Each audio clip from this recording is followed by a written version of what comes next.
Happy dinner time, everybody. The Stevens softball team turned in an impressive regular season.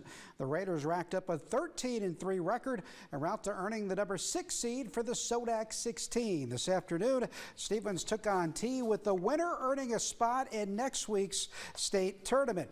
Now, it was a nice afternoon for softball out at the Parkview Complex. In the 6th inning, Lainey Van Zee on the mound for Stevens, and she gets Conley Cerny swinging. Van Zee had her good stuff working today. Bottom of the 6th, Raiders looking to build on a 4-0 lead. Nora Tiedemann gets the inning started by shooting one into right field that falls in for a hit. Stevens in business with the leadoff hitter on. With one out, Audrina Kohlhoff hits the hot shot right back up the middle that ricochets into shallow center field as a freshman delivers with a big hit with runners on first and second.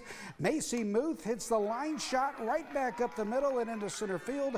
Nora Tiedemann slides in safe at the plate just ahead of the tag. Bases loaded for Addie Hawk. She hits one up the middle that gets into center field. 2 runs cross the plate as a senior delivers with a big hit in her final home game. 7-0 Stevens. Lainey Van Zee gives this pitch a ride deep to center field, and that ball is history. A 3-run homer for Van Zee, and that is a walk-off winner. It ends the game via the run rule. The Raiders put T on ice, and they are headed to the state tournament with a big 10-0 victory.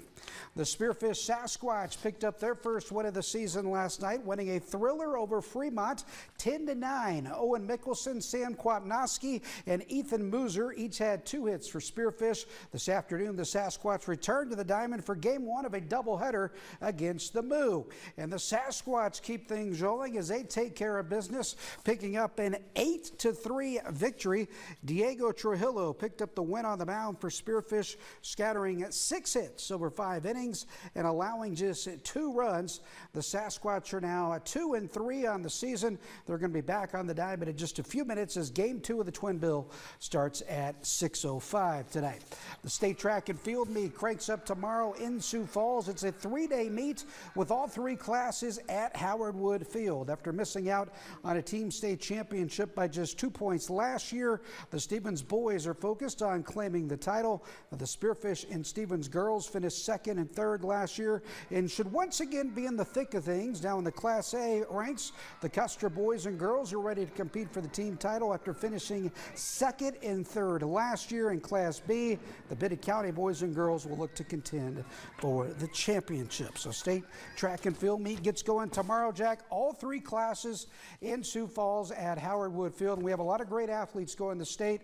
Several area teams will be competing for both team championships, and a lot of individual championships could be coming back this way as well. And quite the game for the Stevens softball team there this afternoon. That was an exciting game to be out there and shooting this afternoon. I really enjoyed it, and I tell you, quite the game for Van Zee. She got it done on the mound, and she had a 3-run homer today after having a grand slam that we had on the show last week. So she's really getting things done, and Stevens headed to state, which is next week at Sioux Falls. All right, thank you very much, Vic.